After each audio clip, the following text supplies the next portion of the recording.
မိုးရင်မောင်ခိုလူစိုးခိုင်းကောင်းဆောင်က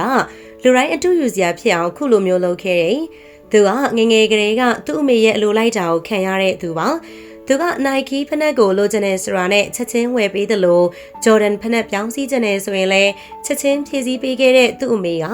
အရန်ချမ်းသာတဲ့စီးပွားရေးလုပ်ငန်းရှင်တော့မဟုတ်ခဲ့ပါဘူး။သူ့ကိုဒီလိုမျိုးအကောင်းစားအသုံးဆောင်နေတဲ့ထားနိုင်ဖို့သူ့အမေကမွေးရစီးဝါးရောင်းချတာတွေလုပ်ခဲ့တာပါ။ဒီလိုမျိုးလုပ်တဲ့မိဘရဲ့အုပ်ထိန်းမှုအောက်မှာကြီးလာတဲ့အော်စကာကအသက်ရလာတဲ့အခါမှာတော့ဘဝမှာဘလိုမျိုးပုံစံနေနဲ့ဖြတ်သန်းမလဲဆိုတာသိရဖို့ဗီဒီယိုလေးအဆုံးထိလိုက်ပါပြီးတော့ကြည့်ရှုပေးကြပါအောင်ရှင်။အော်စကာ10နှစ်အရွယ်မှာသူ့အမေကမွေးစေဝါရောင်းချမှုနဲ့ရဲရီယာဖန်ဆီးခဲ့ပါတယ်။အမြဲတမ်းသူ့ရဲ့အလိုဆန္ဒတွေကိုဖြည့်ဆည်းပေးတဲ့သူ့အမေမရှိတော့တဲ့အချိန်မှာအော်စကာအတွက်လိုအပ်ချက်တွေကလည်းပိုပြီးတော့များများလာခဲ့ပါတယ်။သူ့ရဲ့လိုအင်တွေကိုဖြည့်ပေးမဲ့သူ့အမေမရှိတော့တဲ့နောက်ပိုင်းသူ့လိုအင်တွေကိုသူကိုယ်တိုင်ဖြည့်ဆည်းဖို့အော်စကာကသူ့အမေလိုပဲမွေးရစေဝါတွေကိုဆက်ပြီးတော့ရောင်းချခဲ့ပါတယ်။သူ့ဘဝမှာအမြဲပြည့်ပြည့်စုံစုံနေခဲ့ပြီးမရှိစကားမကြားခဲ့ရတဲ့အော်စကာကအခုအချိန်မှာလိုအင်ဆန္ဒတွေမပြည့်တာကိုသိပြီးတော့သီးခံနိုင်တဲ့အခြေအနေလည်းမရှိခဲ့ပါဘူး။အော်စကာရဲ့အမေကသူ့အတွက်အမေတယောက်ပြီးသားစွာနဲ့လိုအပ်ချက်တွေကိုဖြည့်ဆည်းပေးခဲ့ပေမဲ့ဘဝမှာကောင်းမွန်တဲ့အရာနဲ့မကောင်းမွန်တဲ့အရာတွေကိုခွဲခြားနိုင်ဖို့သင်မပေးခဲ့တာကြောင့်အော်စကာအခုလိုမျိုးမွေးရစေဝါဂိုင်းတွေမှာအလုပ်လုပ်ခဲ့ပြီးကြွကြွဝဝတွေနေခဲ့ပါတယ်။ဒါတင်မကသေးပါဘူး။ငွေကြေးပြည့်စုံလာတဲ့အော်စကာကအာနာလည်းရှိကျင်လာခဲ့ပါတယ်။အဲဒီနောက်ပိုင်းမှာတော့အော်စကာရဲ့အထွေးတွေက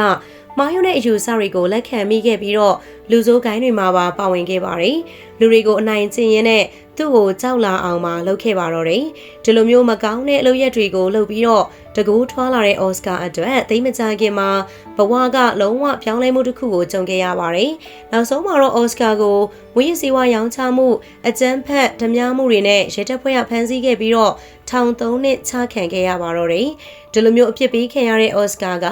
အချိုးတွေအားလုံးပြင်သွားမယ်လို့ထင်ရင်တော့အမားကြီးမှားတာပါပဲ။ထောင်ထဲမှာတွေ့တဲ့လူဆိုးတွေနဲ့ထပ်ပေါင်းမိပြီးတော့သူ့ရဲ့အာဏာတွေကိုပို့ပြီးတော့ပြန့်နှံ့လာအောင်လုပ်ခဲ့ပါသေးတယ်။ထောင်ဝထွက်လာတဲ့အော်စကာအတွက်အာဏာတွေပိုကြီးလာတဲ့အပြင်သူ့ရဲ့ဂိုင်းကလည်းပို့ပြီးတော့နေမြေကျဲပြန့်လာခဲ့ပါသေးတယ်။ထောင်ထွက်အော်စကာကမွေးရစေဝါတွေအကြမ်းဖက်အလုပ်တွေကိုပို့လုပ်လာခဲ့ပြီးတော့ဘရင်တဆူလိုဖြစ်ခဲ့ပါတယ်။ပို့ပြီးတော့ကြောက်စရာကောင်းလာပြီးပို့ပြီးတော့ရက်ဆက်လာတဲ့သူ့ကိုဘယ်သူမှတားဆီးဖို့မလုပ်နိုင်ကြတော့ပါဘူး။ဒီလိုမျိုးတကူထွားလာတဲ့အော်စကာကိုရဲတပ်ဖွဲ့ကထပ်မံဖမ်းဆီးခဲ့ပြီးတော့ထောင်ဒဏ်6နှစ်ချမှတ်ခဲ့ပါတယ်။ဒီအခါမှာတော့လူမိုက်ကြီးအော်စကာအတွက်သူ့ရဲ့သမီးလေးက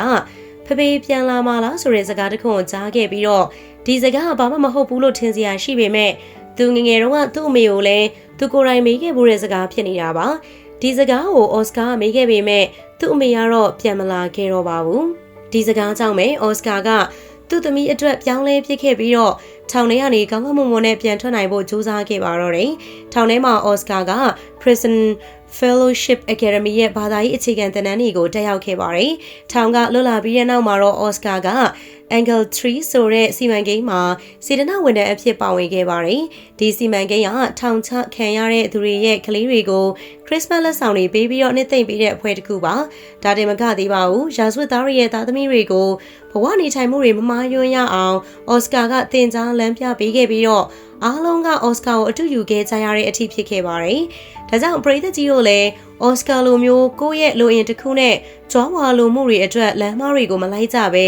ကောင်းမွန်တဲ့လမ်းကိုရှောက်လန်းကြပါလို့ပြောချင်ပါတယ်။ကိုရှောက်တဲ့လမ်းကမားနေတယ်ဆိုရင်လည်းလမ်းမှန်ကိုပြန်ရှောက်ဖို့ဆိုရင်ဘယ်တော့မှအချိန်နောက်မချဘူးဆိုတဲ့အကြောင်းကိုဒီဗီဒီယိုလေးကနေပြီးတော့တင်ဆက်ပေးလိုက်ပါတယ်။နောက်နေ့ရဲ့ဗီဒီယိုတင်ဆက်မှုတွေမှာလည်းပြန်လည်ဆုံတွေ့ကြပါစို့ရှင်။